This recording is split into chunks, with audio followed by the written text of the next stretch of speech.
it is not a failure of the system, as the government tries to make out.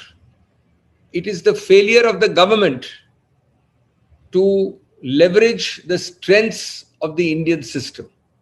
It is a failure of the government to be able to use the system to even moderate efficiency, much less maximum efficiency, and to fail on all fronts of operating the system, which has stood the test of time and has been used efficaciously by other governments.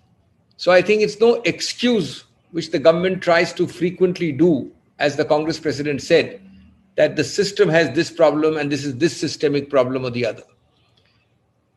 Secondly, it is clear that this is a case of distrust, of failure, of abject giving up, of incapacity, and actually, to be frank, far from governance, of chaos. More than 10, 12 people spoke at the meeting. Different parts of India were covered, from Karnataka to Odisha, from Jharkhand to Assam, and other parts. And all their 10, 12 stories, as Mr. Kharge and Mr.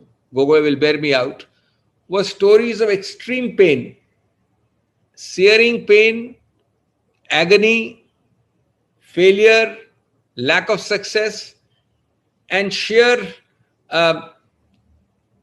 feeling of futility at standing by.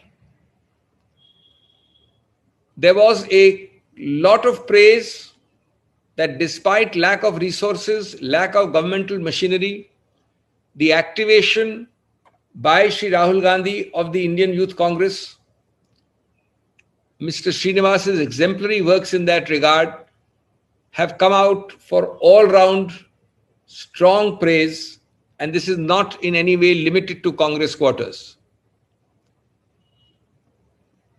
I think it's important that the meeting was called and always kept the focus of COVID management.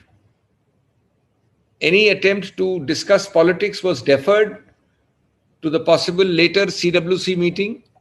But today it was all about COVID,